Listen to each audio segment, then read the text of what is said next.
Before you continue watching, I want you to think about something. What if your thoughts aren't really yours? What if the decisions you made today, the things you agreed to, the people you trusted, were all subtly influenced? Not by accident, not by coincidence, but by people who understand something you were never taught. Every single day you are being manipulated, not in obvious ways, not like in movies, but through small, invisible psychological triggers that shape what you feel, what you believe, and what you do. And the most dangerous part? You don't even realize it's happening. This is not theory. This is not conspiracy. This is psychology. And in the next minutes, you're going to see the hidden system that has been influencing you your entire life. Once you see it, you won't be able to unsee it. Part 1. Foundations of Dark Psychology. Chapter 1. The Psychology of Control. Why we are wired to be influenced. Here's something most people don't want to hear. Human beings are extraordinarily easy to control. Not because we're stupid, far from it, but because our brains are designed for efficiency, not perfect reasoning. The same mental shortcuts that allow us to navigate a complex world at high speed are the exact vulnerabilities that... Let's start with a concept called suggestibility. Research by psychologist Nicholas Spanos found that suggestibility isn't a rare trait belonging to a small, gullible minority. It's a spectrum on which virtually all humans sit. We are all, to varying degrees, responsive to suggestion. The question is simply under what conditions and toward what ends. The human brain processes roughly 11 million bits of information per second through our senses. Of that enormous stream, we are consciously aware of only about 50 bits. This means that the vast majority of what influences our thinking, our feelings, and ultimately our decisions happens below the threshold of conscious awareness. This is not a flaw. It's what allows us to drive a car while holding a conversation, but it is also what makes us vulnerable. Conscious versus subconscious influence. When we think about being influenced, we typically imagine someone trying to convince us of something openly, a debate, an argument, an advertisement. This is conscious influence, and it's actually the easiest kind to resist. The moment you know someone is trying to persuade you, your defenses engage. Psychologists call this psychological reactance, the tendency to push back against perceived attempts to limit our freedom of choice. Subconscious influence is an entirely different beast. It works through priming, through environmental cues, through the strategic sequencing of information. Consider a famous experiment by social psychologist John Bargh in which participants who were exposed to words associated with old age, wrinkle, Florida, bingo, subsequently walked more slowly down a hallway than participants who hadn't been primed. They had been influenced without any awareness that influence had even occurred. This is the playground of dark psychology. The most effective controllers never announce their intentions. They create conditions in which the target reaches the desired conclusion on their own, or believes they have. As the old saying among experienced influencers goes, the best manipulation is the kind the target thinks was their own idea. Why people are easily controlled beyond cognitive shortcuts.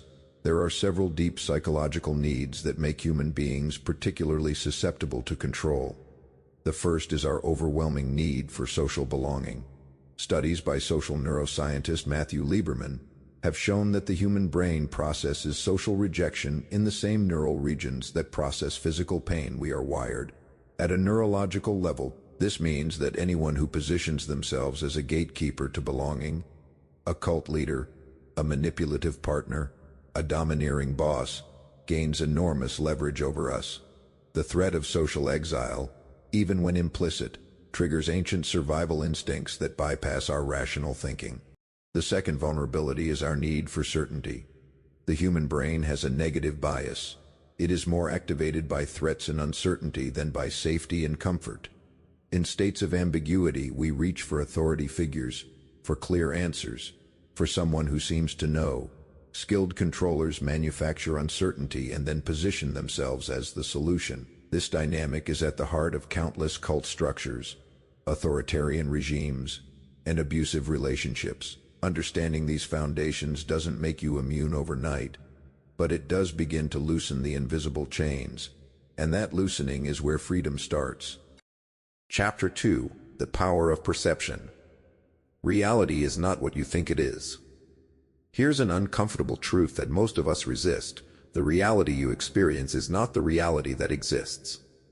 It's a construction, a model built by your brain using incoming sensory data, filtered through your beliefs, shaped by your past experiences, and colored by your current emotional state. Two people can sit in the same room, witness the same event, and walk away having experienced two entirely different realities. This is not a poetic metaphor.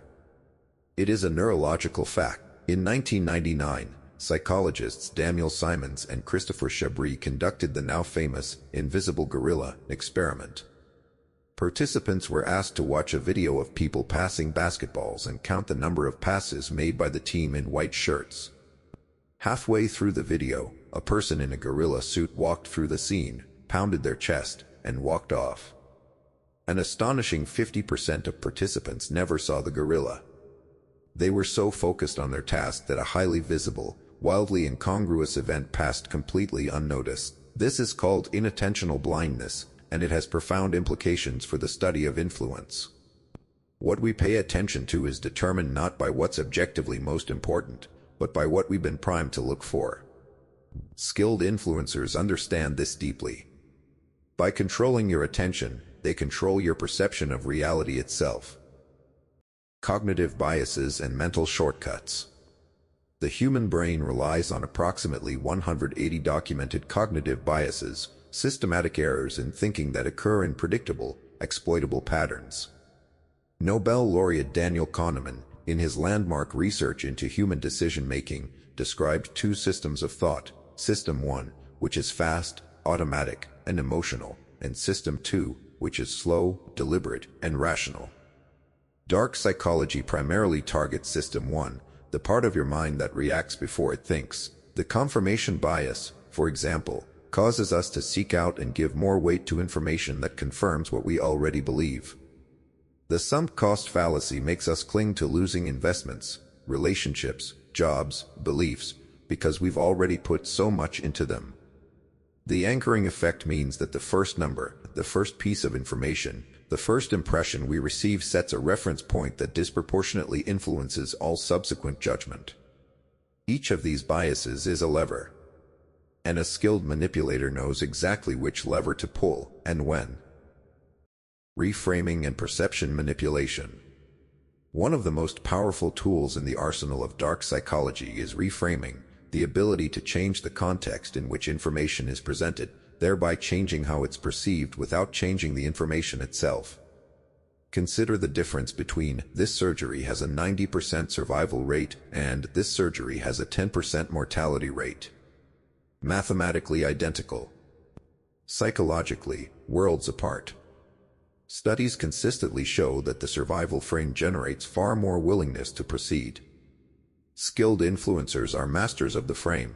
They decide what context you receive information in, and by doing so, they decide, to a significant degree, what conclusion you'll draw. Political spin doctors have elevated this to an art form. Advertisers use it in every campaign. And in personal relationships, anyone who habitually uses terms like "you're being too sensitive" or "that's not what happened" when confronted with uncomfortable truths is running a reframing operation on your perception of your own experience. Recognizing a reframe when it happens is one of the most valuable psychological skills you can develop. The simple question, "How would I think about this if it were presented differently?" can break the spell with remarkable speed. Chapter 3: Emotional Leverage. The emotional brain rules everything. Let me share something with you that transformed the way I understand human behavior. Decisions are almost never as rational as we believe they are. Research by neuroscientist Antonio Damasio studied patients who had suffered damage to the ventromedial prefrontal cortex, the region of the brain where emotion and reason intersect. These patients had intact intelligence. They scored normally on IQ tests. But they were almost completely unable to make decisions. Without the emotional signal, reason alone could not close the loop. Damasio called this the somatic marker hypothesis. and it fundamentally upended the Enlightenment view of humans as rational actors. What this means for the study of dark psychology is profound. If you want to influence someone's decisions, you don't need to convince their reasoning mind. You need to move their emotional state.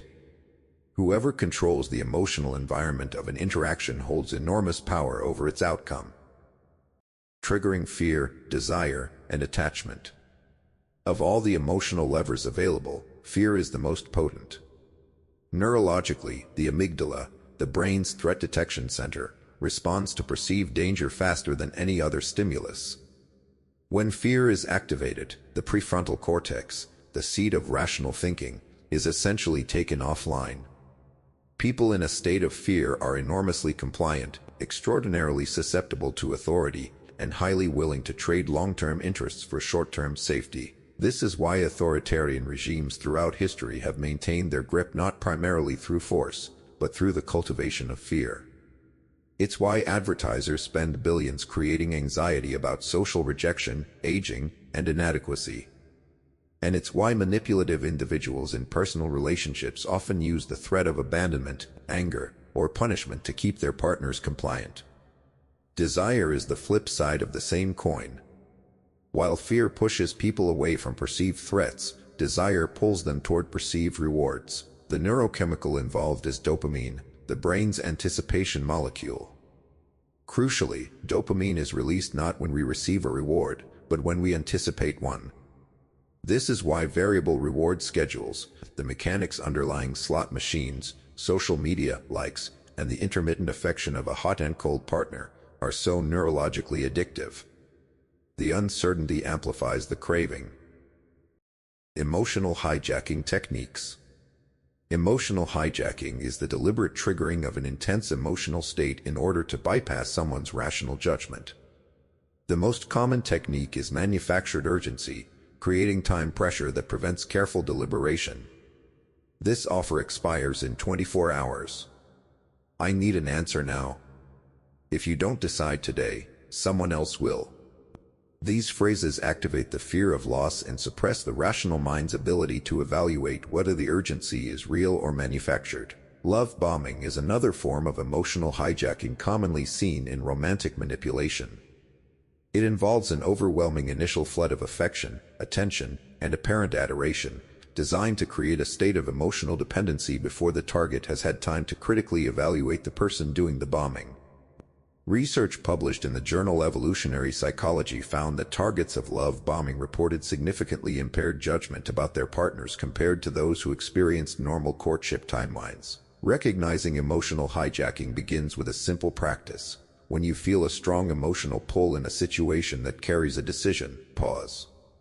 The emotion itself is not the problem, but making a significant decision while flooded with unexamined emotion is where the vulnerability lives. Chapter 4. The Art of Reading People. The body never lies, mostly.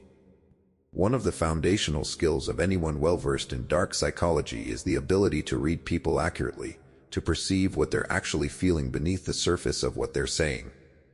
And while popular culture has elevated this to something almost supernatural, the scientific reality is both more grounded and more fascinating.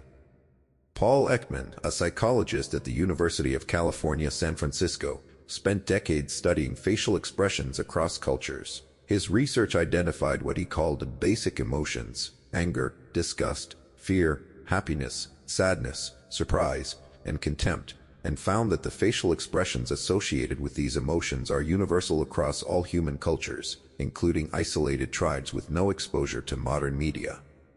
He also documented micro-expressions, fleeting facial movements lasting between January 15th and January 25th of a second that reveal genuine emotional states even when someone is actively attempting to conceal them. Learning to read micro-expressions takes training and practice, but the underlying principle is accessible to everyone. The body's emotional communications are faster and less censored than verbal speech. A micro-flash of contempt before someone smiles at you. A brief tensing of the jaw when a particular topic arises. A subtle angling of the feet toward the nearest exit during a supposedly casual conversation.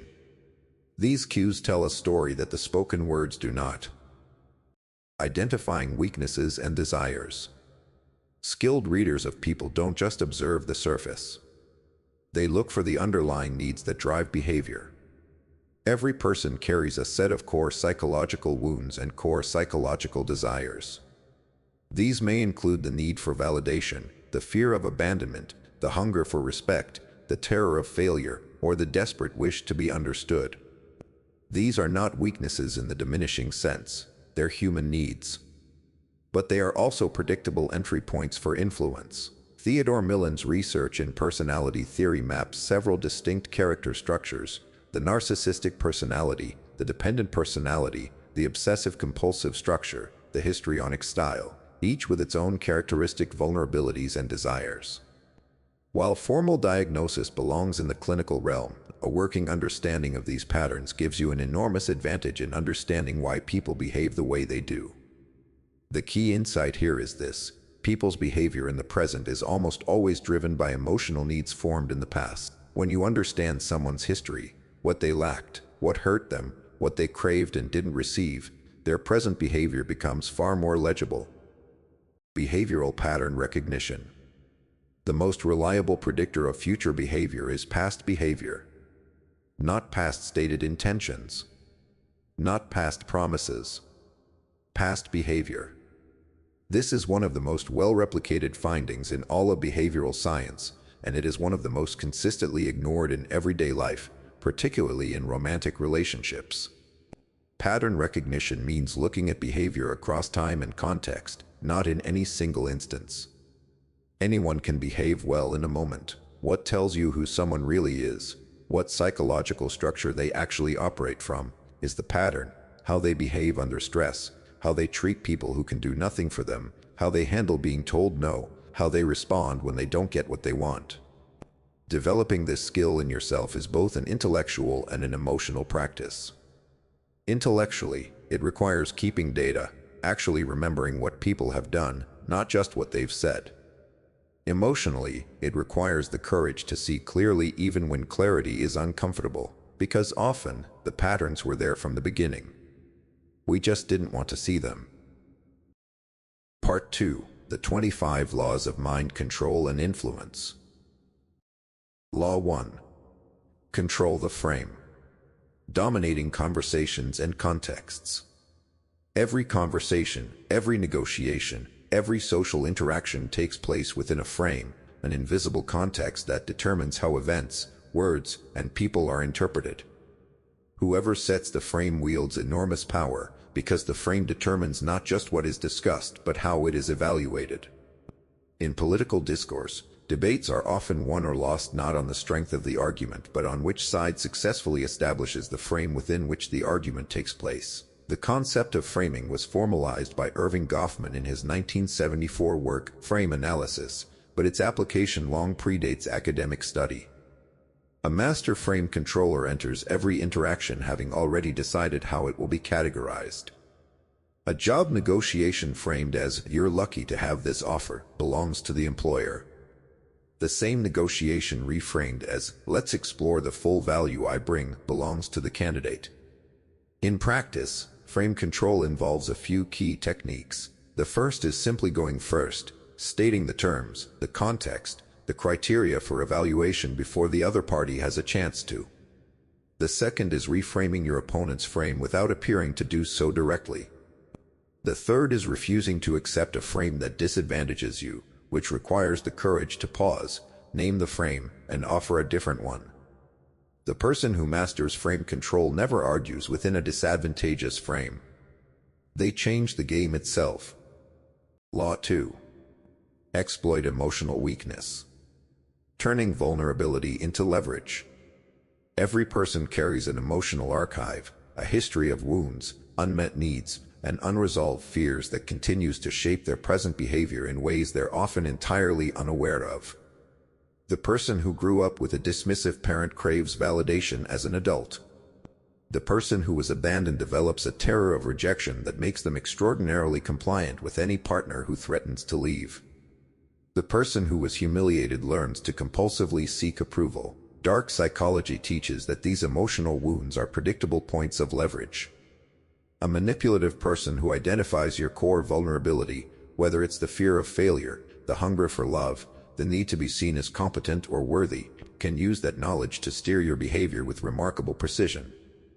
Research in clinical psychology, particularly attachment theory developed by John Bowlby and Mary Ainsworth, shows that our adult relationship patterns are largely shaped by our early attachment experiences. People with anxious attachment styles, characterized by fear of abandonment and low relationship security, are significantly more susceptible to partners who use intermittent reinforcement as a control strategy.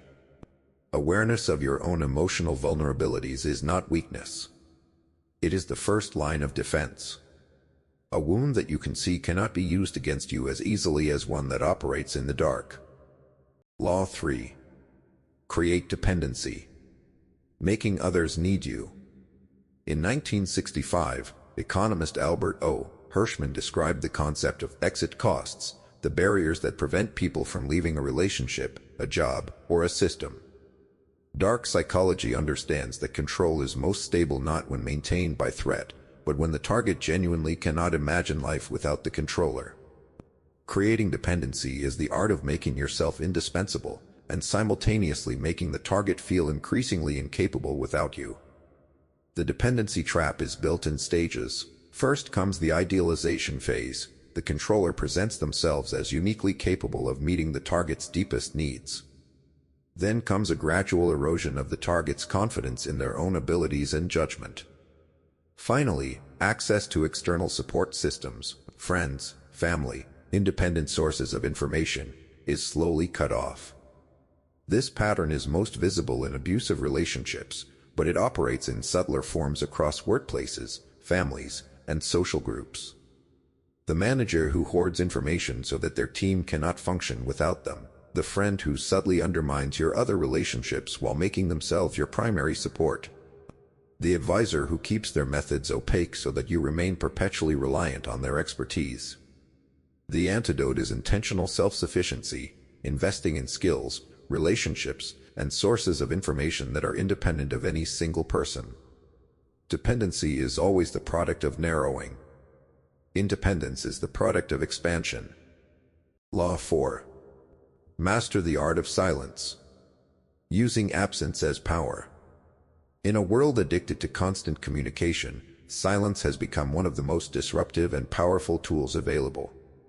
Most people are deeply uncomfortable with unstructured silence.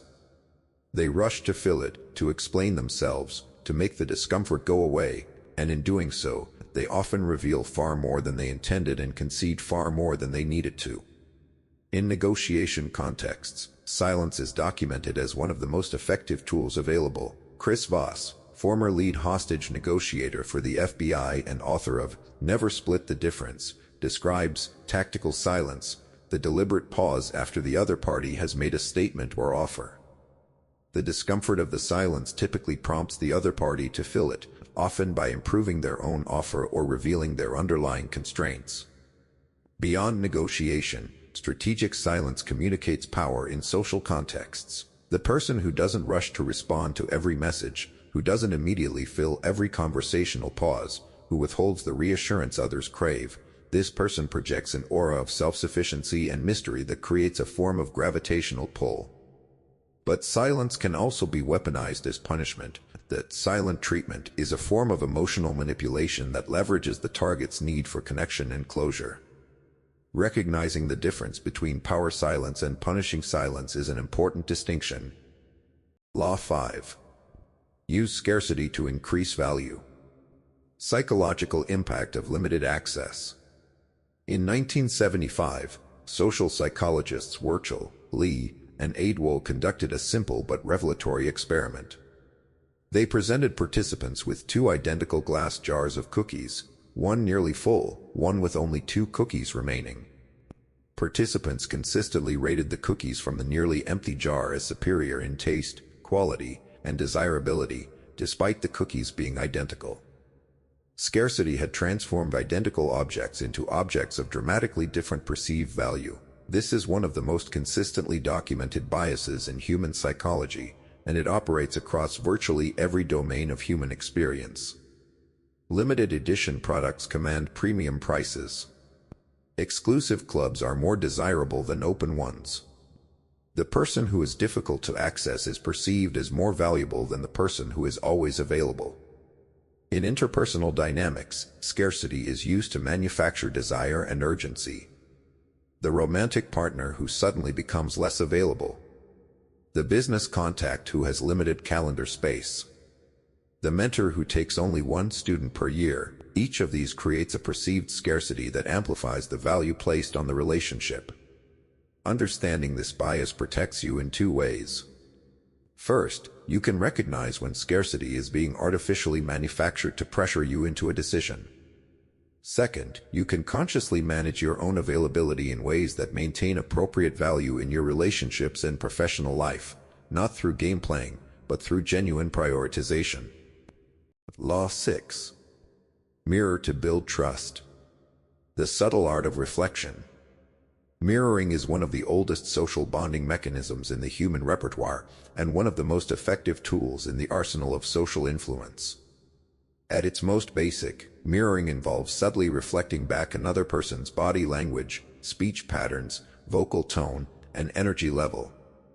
When done naturally, it creates a profound sense of resonance and connection, the feeling that this person is somehow like me. The neurological basis for mirroring lies in mirror neurons, specialized brain cells first documented by Italian neuroscientist Giacomo Rizzolatti that fire both when we perform an action and when we observe someone else performing the same action.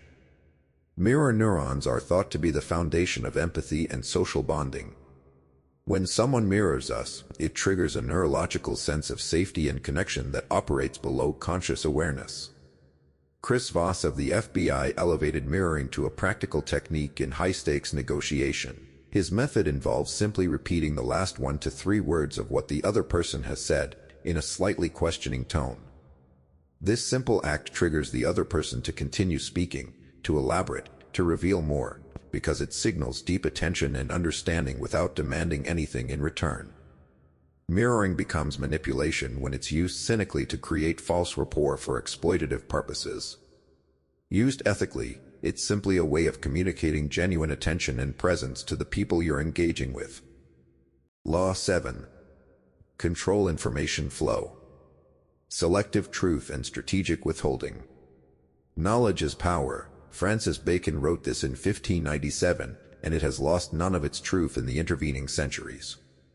In the hands of dark psychology, information control means deciding not just what others know, but what they think they know, presenting selective truths that create a distorted picture without technically lying, strategically withholding information that would alter someone's decision, and managing the timing and context in which information is revealed. In organizational settings, information asymmetry is one of the primary foundations of power. The person who knows more than others, who has access to data that others don't, who can see around corners that others cannot, this person holds structural power regardless of their formal title. Manipulative leaders often maintain this asymmetry deliberately, sharing information on a need-to-know basis not for legitimate security reasons, but to keep their subordinates dependent and disoriented. In personal relationships, selective disclosure is a common manipulation tactic. A partner who reveals just enough about themselves to create intimacy and trust while strategically concealing information that would alter your assessment of them is running an information control operation. The gradual reveal, the slow drip of concerning truths after emotional investment has been established, makes it psychologically much harder to act on what you discover. The question to ask when you sense information asymmetry is not just, what do I know, but what might I not know, and why might that be?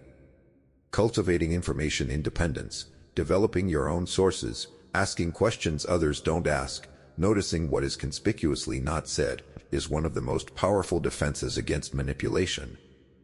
Law 8. Induce cognitive dissonance. Confusion as a tool for control.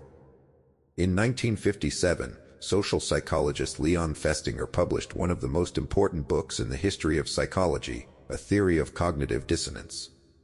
His central insight was simple and devastating. The human mind cannot comfortably hold two contradictory beliefs simultaneously.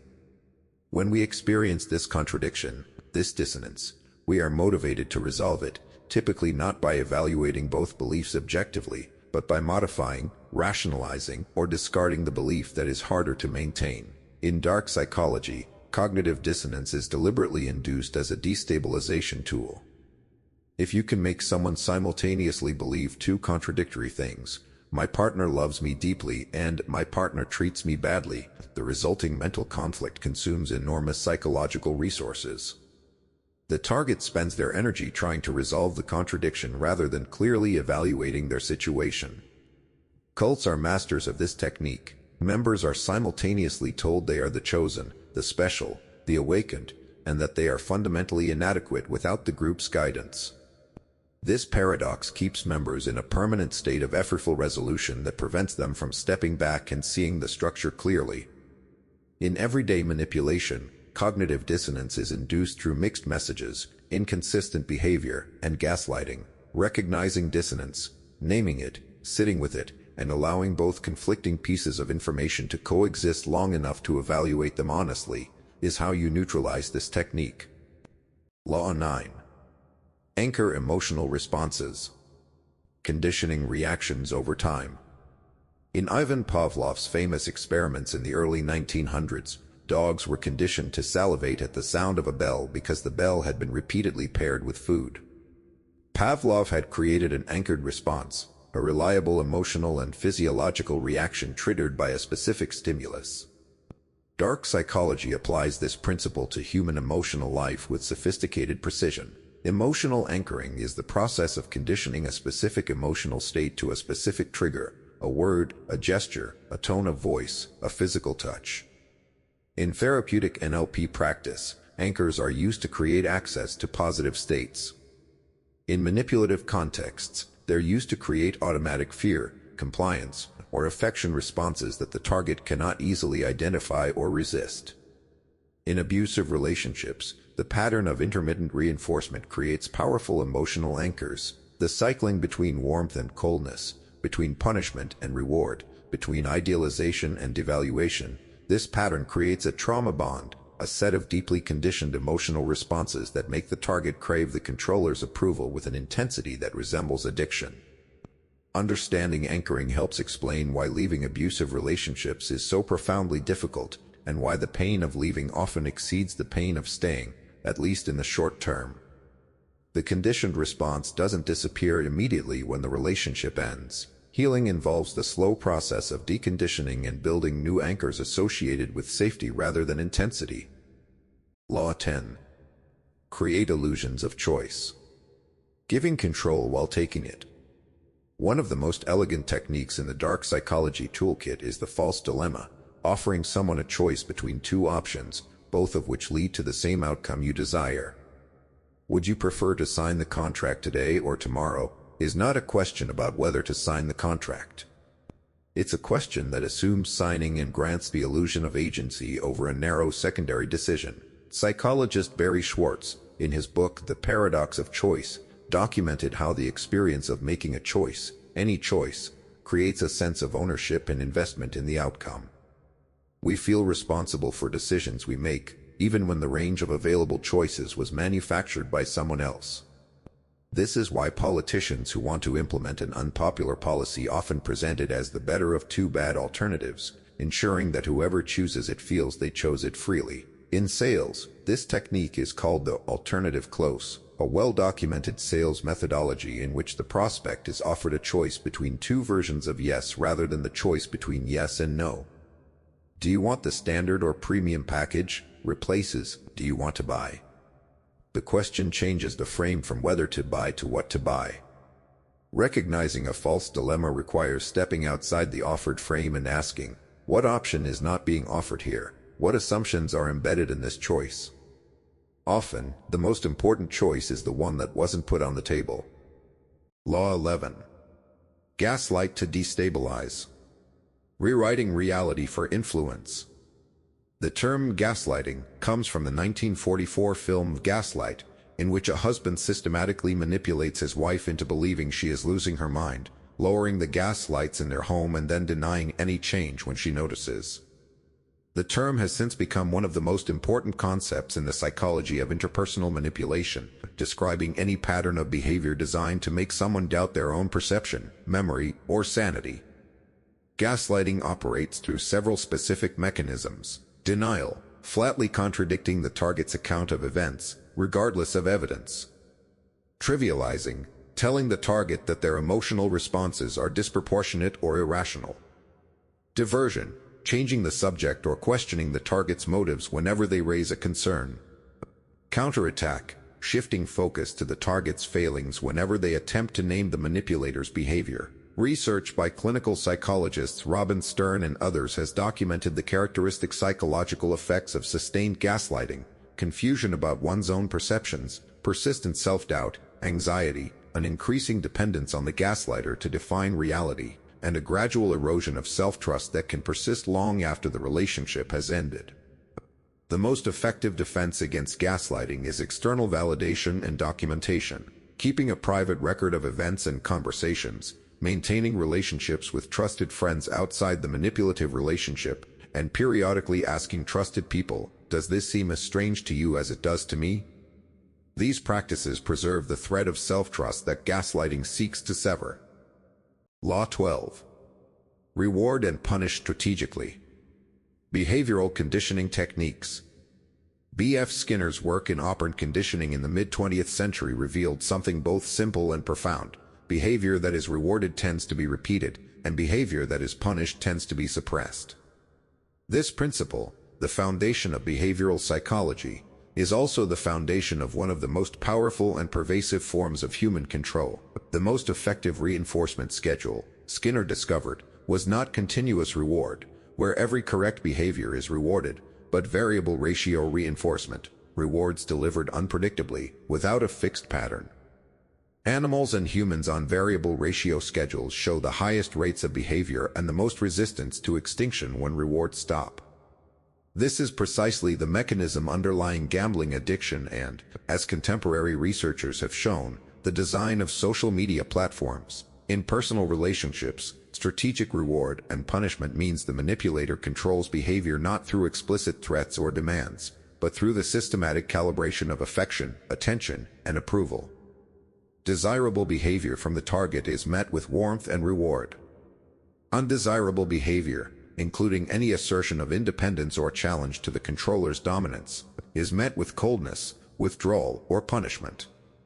Over time, this creates a profound behavioral conditioning that shapes the target's actions in ways they often cannot consciously recognize. They stop doing the things that resulted in coldness.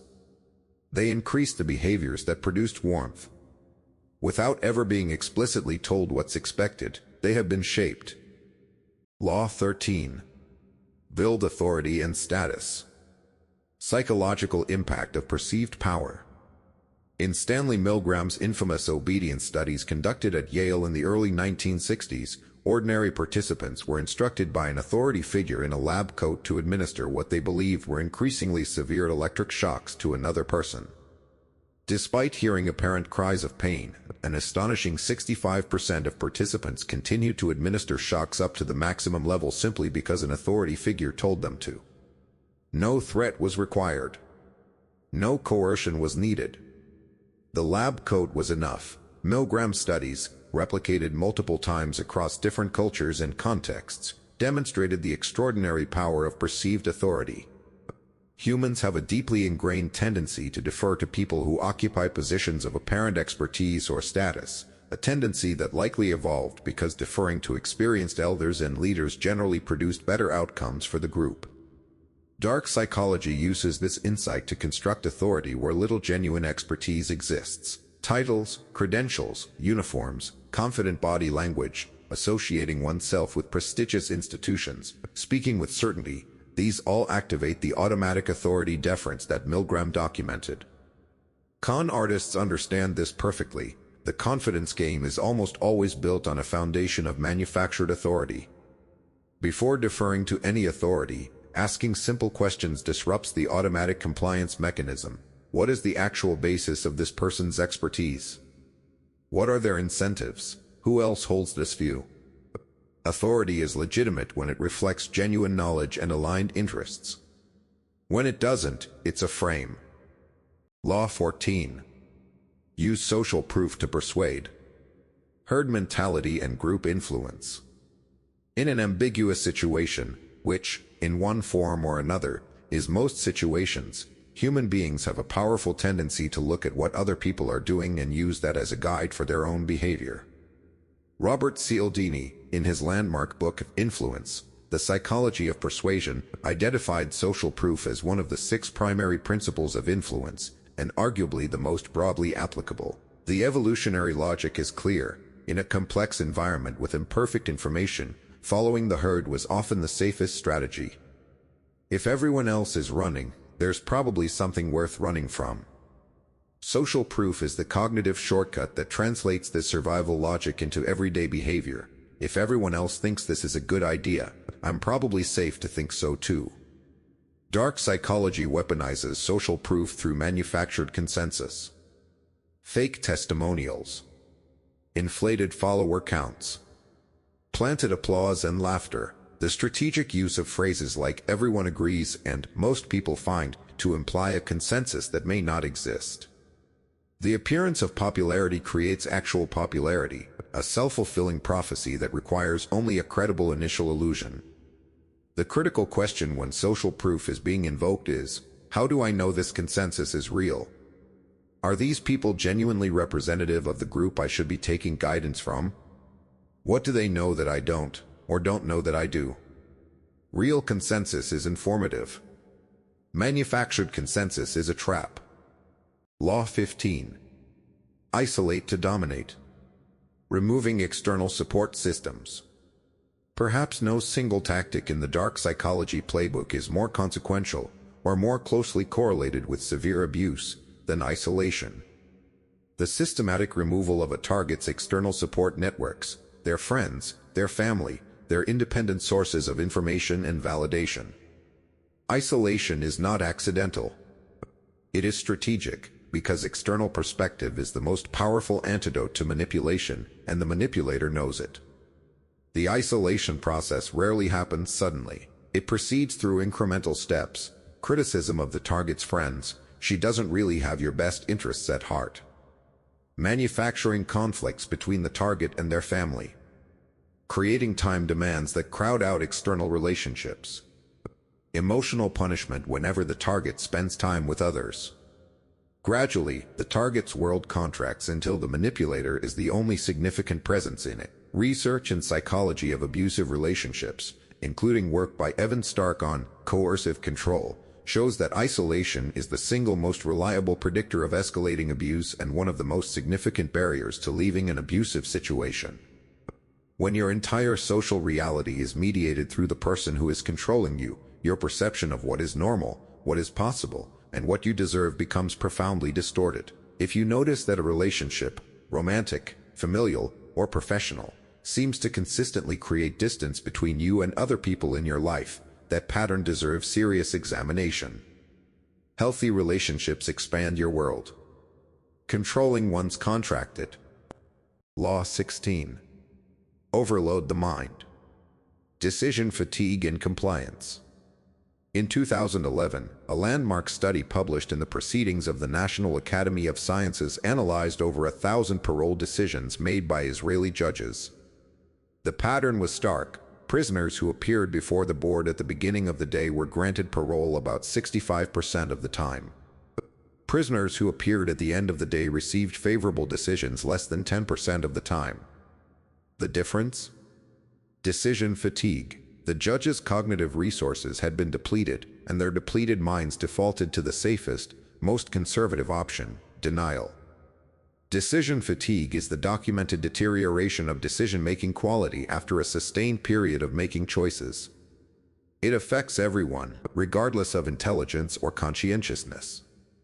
The depleted mind defaults to the path of least resistance, which is typically agreement, avoidance, or the status quo.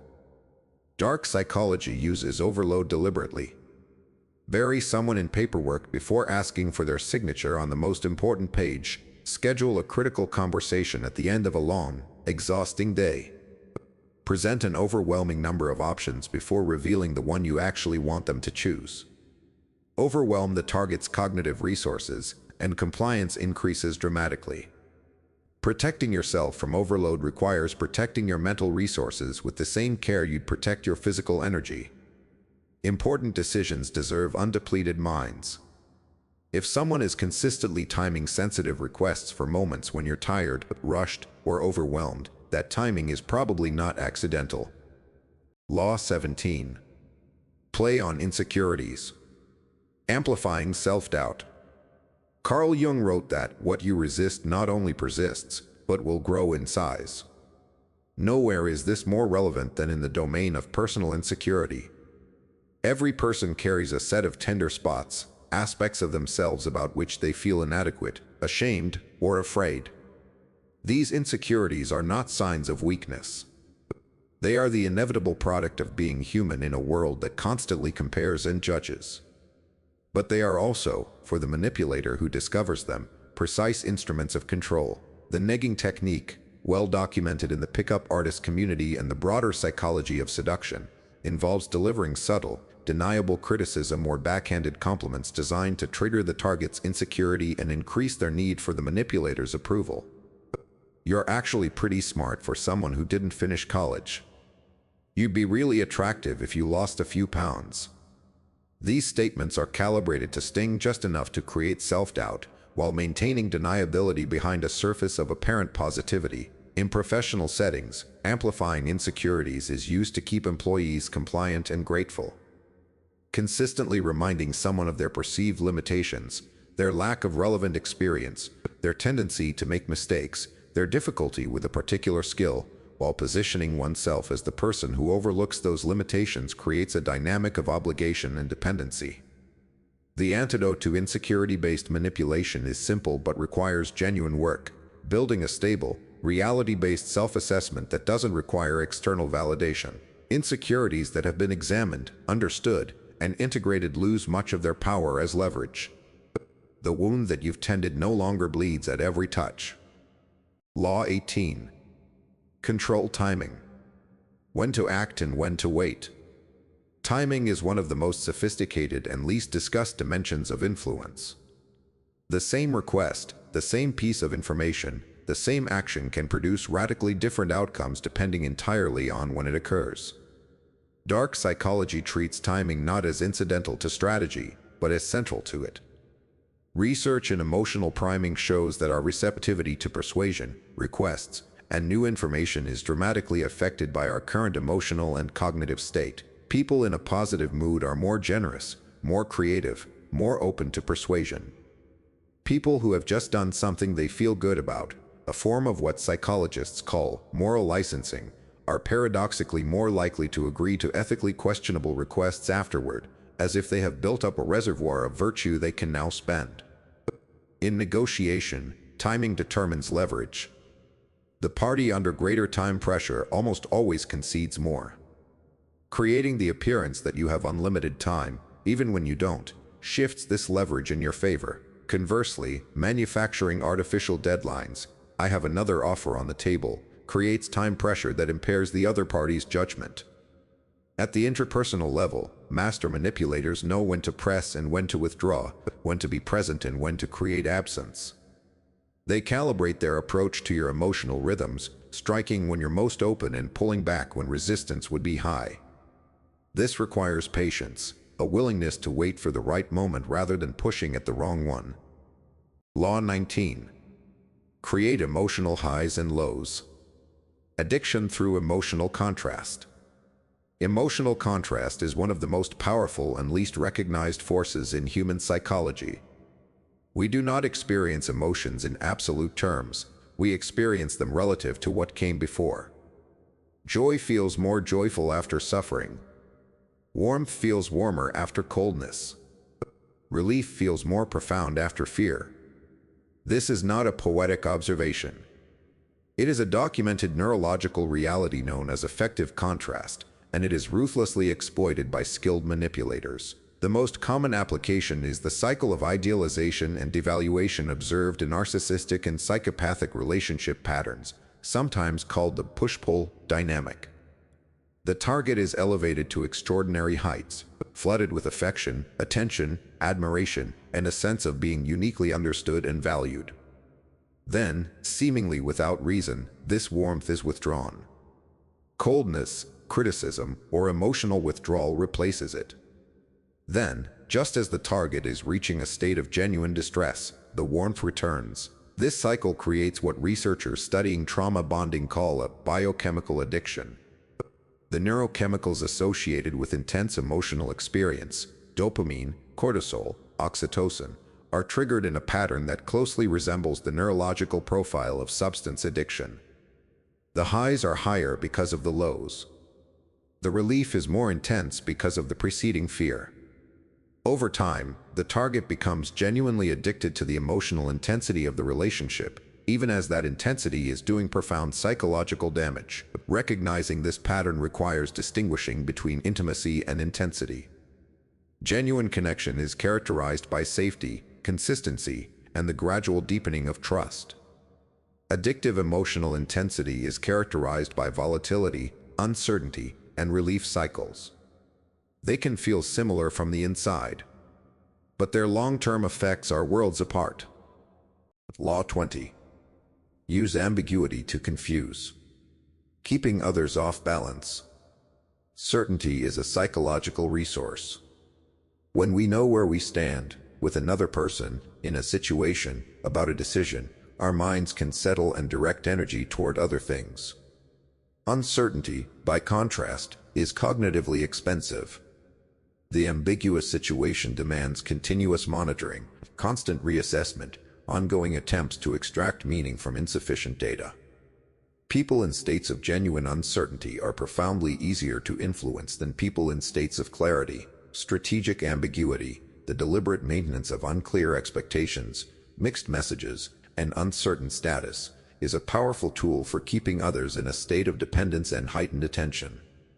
The leader who never clearly communicates whether they are satisfied with a subordinate's performance keeps that subordinate in a permanent state of performance anxiety and approval seeking. The partner who never clearly communicates their feelings keeps the other perpetually off balance and focused on decoding signals. In broader social and political contexts, ambiguity is used to avoid accountability while maintaining the benefits of implied positions. A leader who implies support for different groups through carefully ambiguous statements creates the impression of alignment with each group while technically committing to none, a technique with a long political pedigree.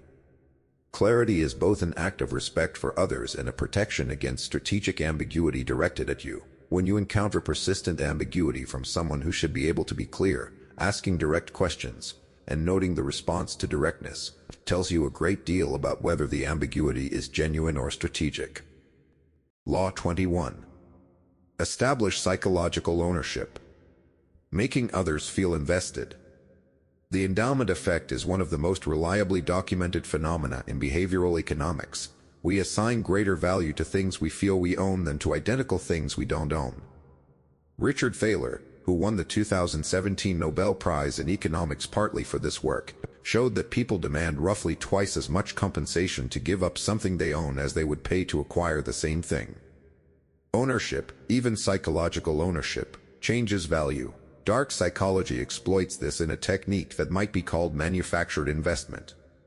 By involving the target in a plan, a project, or a relationship in ways that make them feel they have contributed to and therefore partially own the outcome, the manipulator dramatically increases the target's commitment to continuing. The target cannot easily abandon something they feel they helped create. This is why sophisticated sales processes often involve extensive consultation before any close, not primarily to gather information, but to create investment. Why multi-level marketing schemes require members to recruit others from their own social circle. Once you brought your friends in, leaving means abandoning them. Why political campaigns ask supporters to knock doors and make calls.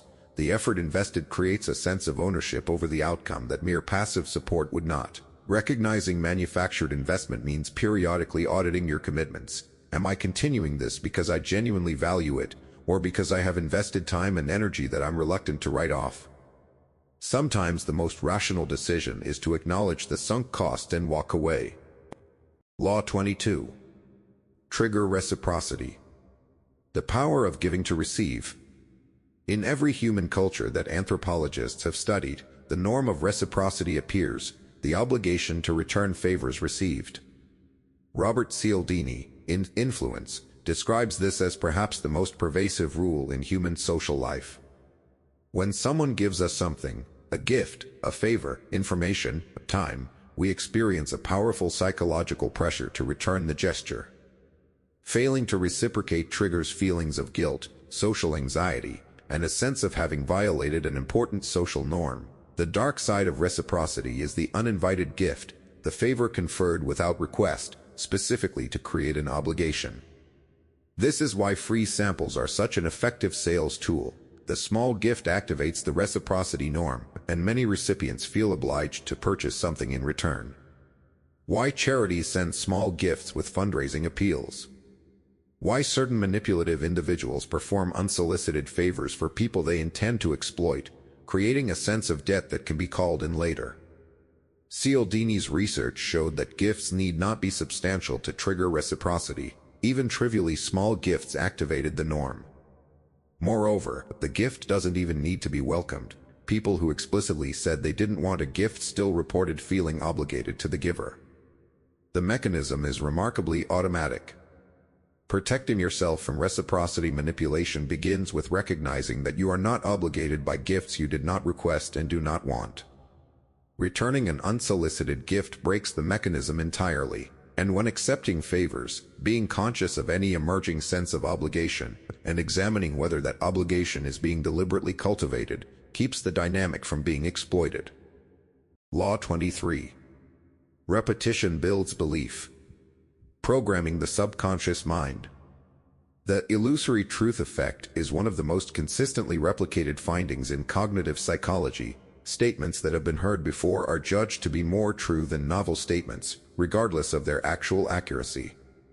In a 1977 study by Hasher, Goldstein, and Topino, participants were presented with a series of plausible statements at intervals. Statements they had encountered before were consistently rated as more credible than new ones, even when participants couldn't consciously remember having heard the statement previously.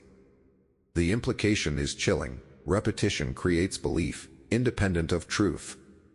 You do not need to prove a claim. You need only repeat it.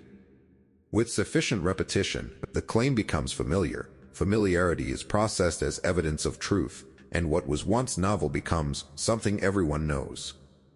Political propagandists have understood this for millennia. Joseph Goebbels is often credited with the maxim, repeat a lie often enough and it becomes truth, a strategy systematically applied in the Nazi propaganda apparatus with well-documented success. In personal and organizational contexts, repetition programming involves the consistent delivery of specific messages about a person's identity, capabilities, or worth.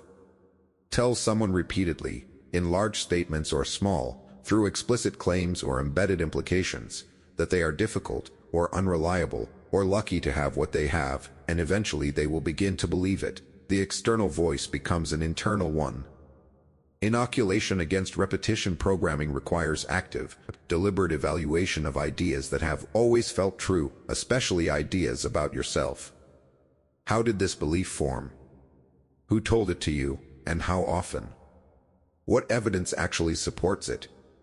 Ideas that cannot survive examination deserve to be released, regardless of how familiar and therefore true they feel. Law 24. Exploit authority bias. Influence through perceived expertise. We have already met the Milgram experiments in an earlier law.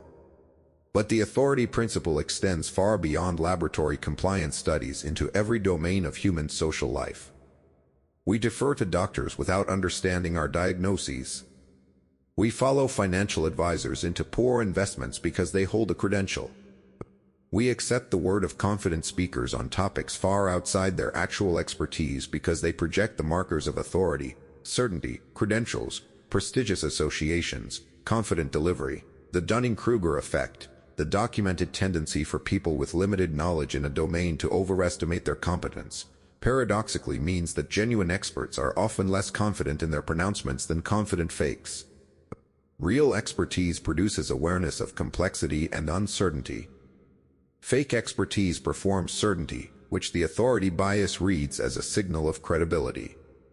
This creates an environment in which skilled performers of authority can operate with remarkable effectiveness in domains where they have little genuine knowledge. They speak with conviction, use the vocabulary of the field, and appeal to credentials that the audience is not positioned to evaluate. The audience, lacking the expertise to assess the content, falls back on the cues, the markers of authority, and defers. Protecting yourself means developing meta-level awareness. Am I agreeing with this because of the evidence presented, or because of the way it was presented? What is this person's actual track record in this domain? What would a dissenting expert say? These questions don't require you to become an expert in everything. They require only that you slow down the automatic deference mechanism enough to ask. Law 25. Exit strategically. Leaving impact and maintaining control. How you leave is as important as how you arrive.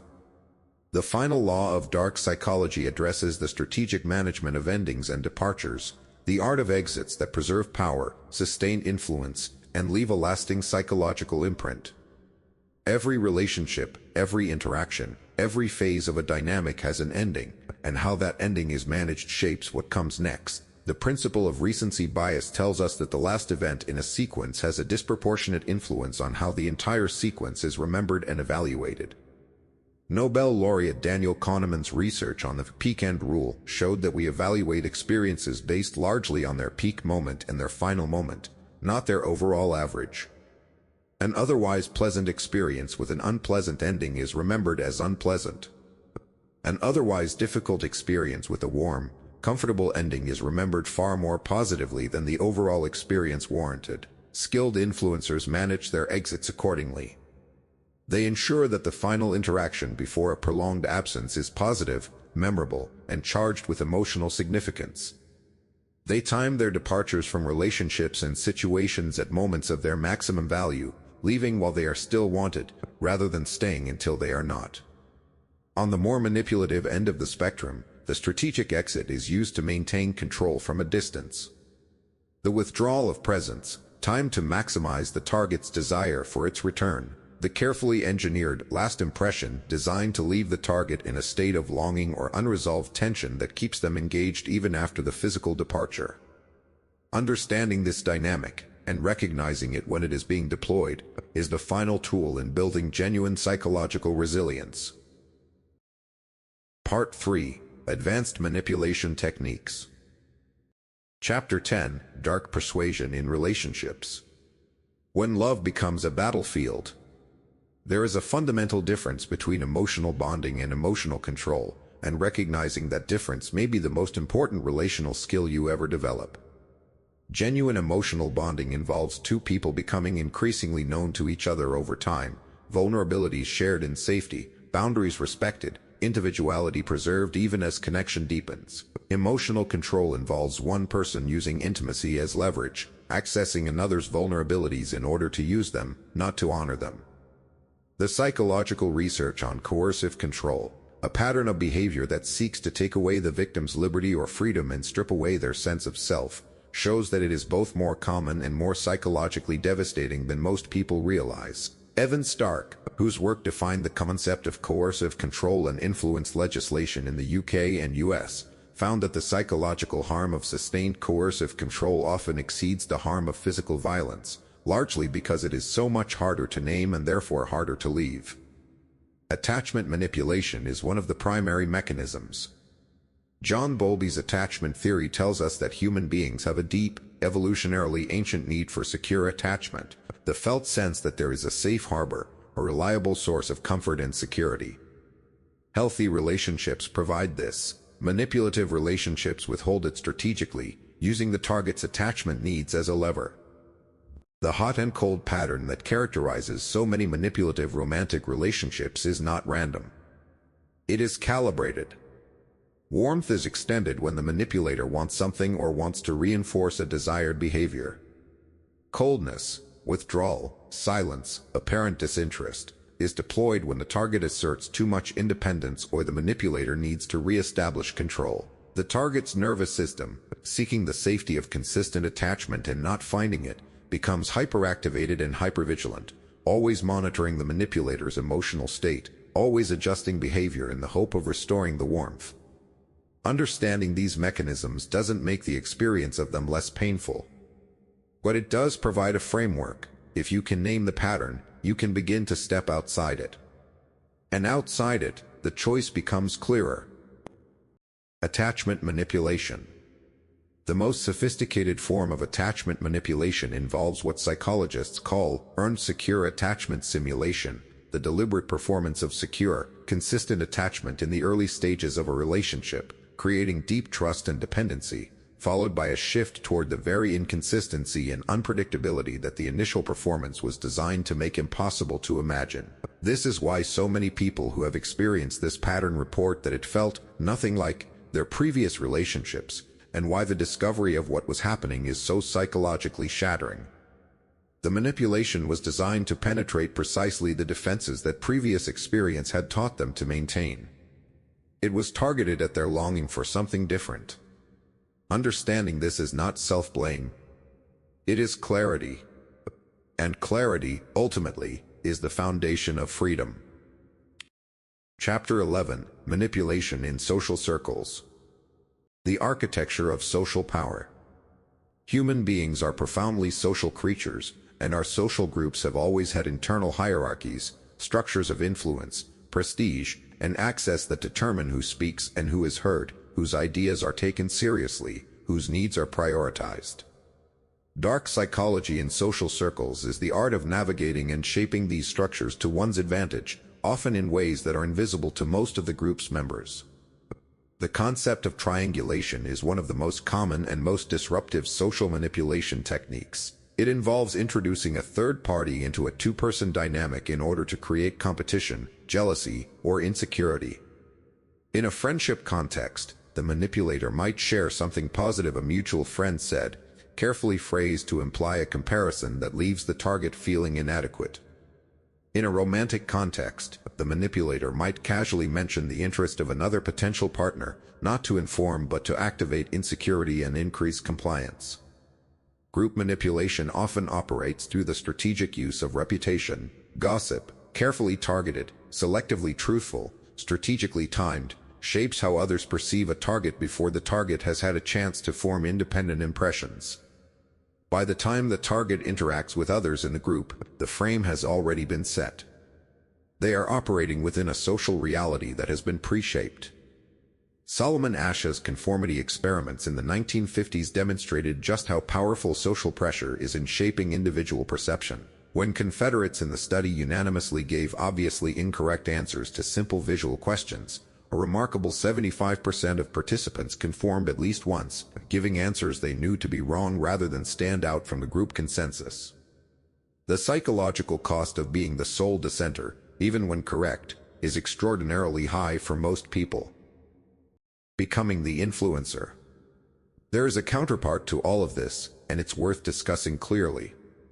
Understanding social dynamics means you can also choose to use them constructively, to be a genuine positive influence in your social environment. The person who is honest about what they observe, consistent in their behavior, genuinely interested in others, and willing to be the one voice of dissent when dissent is warranted. This person gradually accrues a form of social influence that is qualitatively different from the manipulative kind. This kind of influence is built on earned trust rather than manufactured perception.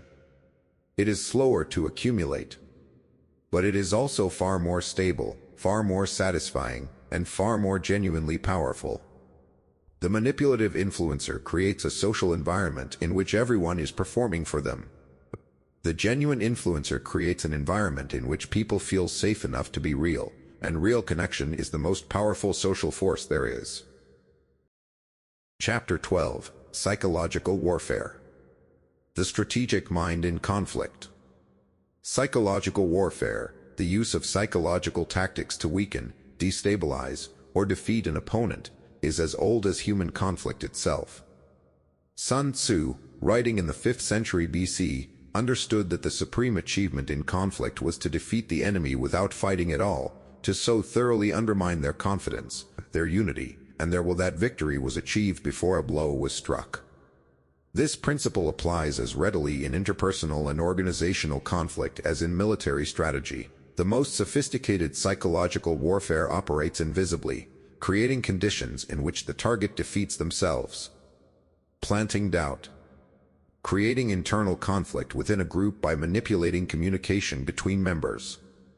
Delivering information in ways that seem helpful but systematically distort perception over time.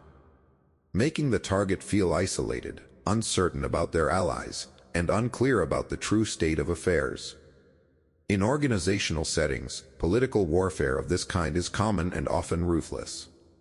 Research on workplace bullying by Dr. Gary Namey at the Workplace Bullying Institute found that psychological aggression, including public humiliation, isolation, work sabotage, and reputation attacks, is dramatically more common than physical workplace violence, and significantly more psychologically damaging in the long term. The mind games that characterize interpersonal psychological warfare include deliberately providing incomplete information that leads to predictably wrong decisions, then using those decisions as evidence of incompetence, selectively building alliances with people who will carry chosen narratives, engineering situations in which the target's response, whether they fight back or accept, leads to outcomes favorable to the aggressor. Breaking resistance. Every person has a psychological immune system, a set of defenses, both conscious and unconscious, that protects their self-concept, their worldview, and their sense of agency. Breaking resistance means identifying and systematically dismantling these defenses. The first line is always the relational one, building trust, appearing as an ally, so that the person lowers their guard. Once trust is established, the process of gradual reframing can begin. Sustained pressure, consistently applied through multiple channels, is more effective than dramatic single assaults. This is why sustained workplace bullying is often more psychologically damaging than a single traumatic event. The relentlessness wears down the target's resilience over time, depleting their psychological resources until self-protective responses that would normally engage automatically begin to fail.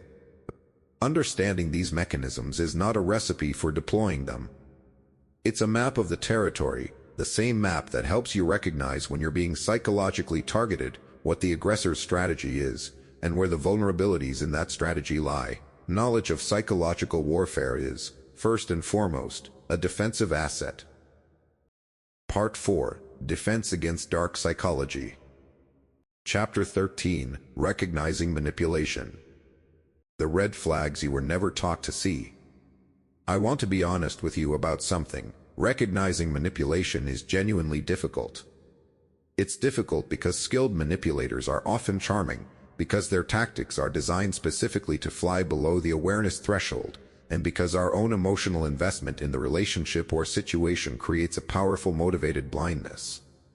We don't want to see what we're seeing. Acknowledging it means confronting something deeply uncomfortable. But there are patterns. And once you know them, they become visible. The first and most reliable red flag is the combination of high early intensity with inconsistency over time. Genuine connection develops gradually. Love bombing, the overwhelming early flood of affection, attention, and apparent understanding, doesn't feel like manipulation while it's happening. It feels wonderful. That is precisely the point. The question to ask is, does this intensity reflect who this person consistently is over time and across different circumstances? Or does it appear and disappear in ways that seem calibrated to my behavior? The second red flag is a consistent pattern of making you doubt your own perceptions. Healthy relationships include disagreements about facts, interpretations, and feelings. What they don't include is a systematic pattern of having your account of events contradicted, your emotional responses pathologized, and your perception of reality consistently repositioned by the other party. If you find yourself regularly leaving conversations confused about what you actually experienced, that confusion is data. The third is isolation. Healthy relationships expand your world. If a relationship, with a partner, a friend, a mentor, a community, seems to consistently create distance between you and other people in your life, that is worth examining carefully. The question is not whether conflict with others is occurring, but whether it is being cultivated. Common manipulation tactics in summary. Guilt tripping, transforming your assertion of your own needs into evidence of your failure to care about the manipulator's needs. Moving the goalposts, changing the criteria for success or approval in ways that make it impossible for you to ever fully meet expectations. The double bind, creating situations in which every available response produces a negative outcome for you. Playing the victim, presenting the manipulator's consequences as victimization in order to redirect focus and sympathy. Triangulation, introducing third parties to create insecurity and competition. Future faking, making promises about a future that never arrives in order to maintain present compliance. None of these tactics is infallible, and none is conclusive in isolation. A single instance of guilt tripping does not a manipulator make. What matters is pattern, frequency, consistency, and the systematic direction of the effects. Who consistently benefits? Whose needs are consistently subordinated? Whose reality is consistently the one that wins? Chapter 14: Building Mental Immunity. The Psychology of Genuine Resilience. There is a meaningful difference between walls and immunity. Walls keep everything out, the bad and the good alike. They produce safety of a kind, but they also produce isolation and poverty of experience. Immunity is different. It's the capacity to be fully present and open in an interaction while being genuinely protected against exploitation. It comes not from closure, but from clarity. The foundation of mental immunity is emotional intelligence, the ability to recognize, understand, and manage your own emotional states, and to accurately perceive and respond to the emotional states of others. Research by psychologist Peter Salovey, who coined the term, and Daniel Goleman, who popularized it, has consistently shown that emotional intelligence is a more reliable predictor of life outcomes than general cognitive intelligence in domains involving human interaction. High emotional intelligence means you are neither hijacked by your own emotions nor disconnected from them. You can feel fear without being controlled by it. You can feel desire without being blinded by it. You can feel the pull of belonging without sacrificing your judgment to maintain it. This emotional dexterity is genuinely protective, because most manipulation operates by exploiting emotional states, triggering intense emotions and then steering behavior while the rational mind is offline. Developing critical thinking. Critical thinking is not cynicism. It is not the reflexive distrust of everything and everyone.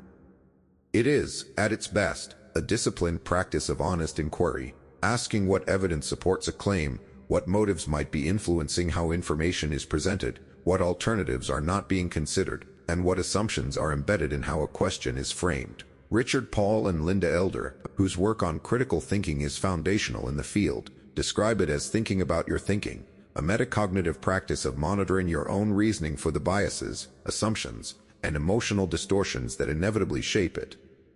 This practice is protective against manipulation precisely because manipulation primarily operates on unconscious thinking. The more you bring your thinking into conscious awareness, the more resistant it becomes to external shaping. Practically, critical thinking as a defense against manipulation involves a set of habitual questions. Whose interests are served by me believing this? How might I think about this if I encountered it in a different context? What would someone I respect and trust think if I described this situation to them? What am I not being shown? These questions don't need to be run through laboriously every moment. With practice, they become automatic, a background filter that operates continuously. Emotional intelligence and critical thinking are not innate gifts. They are skills, developed through practice, refined through experience, and deepened through honest self-examination. The person who commits to developing them becomes, over time, genuinely formidable, not because they're impossible to approach, but because they're very, very difficult to deceive. Chapter 15: Breaking Free from Control. The Work of Reclamation.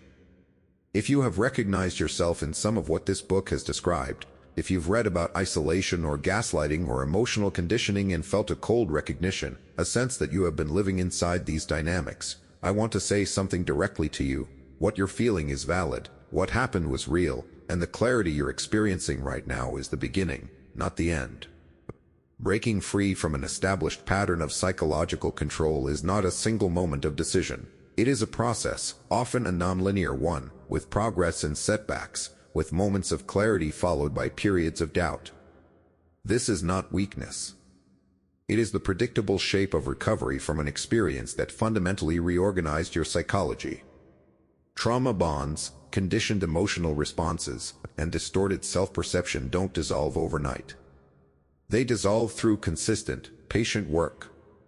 The first task is rebuilding the self-trust that sustained manipulation systematically erodes. Every act of gaslighting, every reality rewriting, every systematic dismissal of your perceptions leaves a residue, a habitual checking of your own experience against an external standard before allowing yourself to believe it. Rebuilding self-trust means learning to trust your perceptions again, slowly, carefully, and with external support.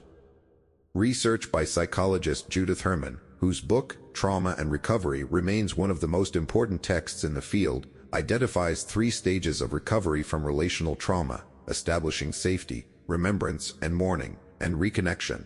Safety comes first because without a genuinely safe environment, real healing cannot begin. This means physical safety where relevant, and also psychological safety, removing yourself from the ongoing influence of the person or system that was controlling you. Setting boundaries effectively. Boundaries are not walls. They are not punishments. They are not strategies designed to control other people's behavior. They are statements of what you will and will not accept in your own life, limits that you establish and maintain not by controlling others, but by controlling your own responses to how others behave. Effective boundary setting requires 3 things. First, clarity, knowing what you actually need and what you genuinely cannot accept. Many people who have been in controlling relationships have lost access to their own needs. The habit of subordinating them has become so automatic that they're genuinely uncertain what they want. The work of discovering this is the work of recovery.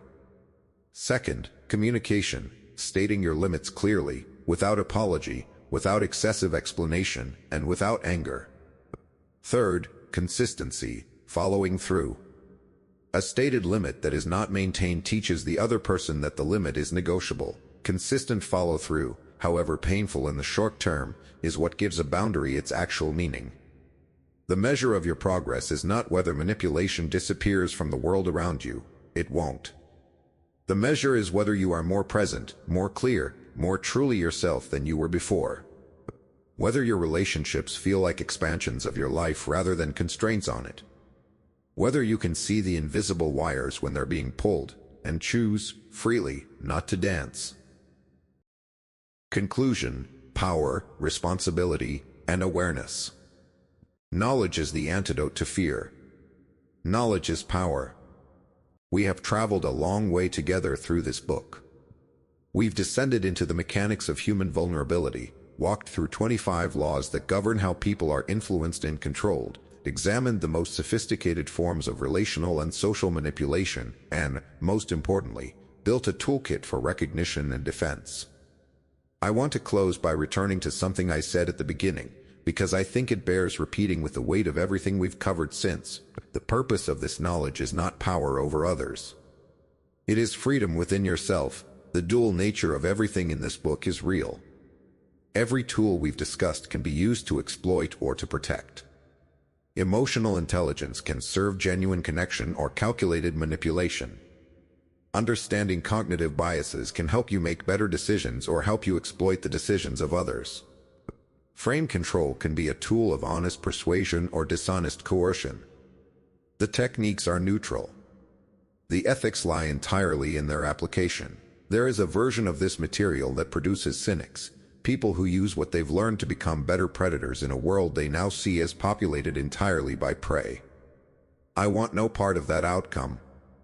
I've seen what it produces: people who are technically sophisticated and genuinely lonely, who can read every room and connect with no one, who have traded intimacy for strategy and found the trade deeply impoverishing.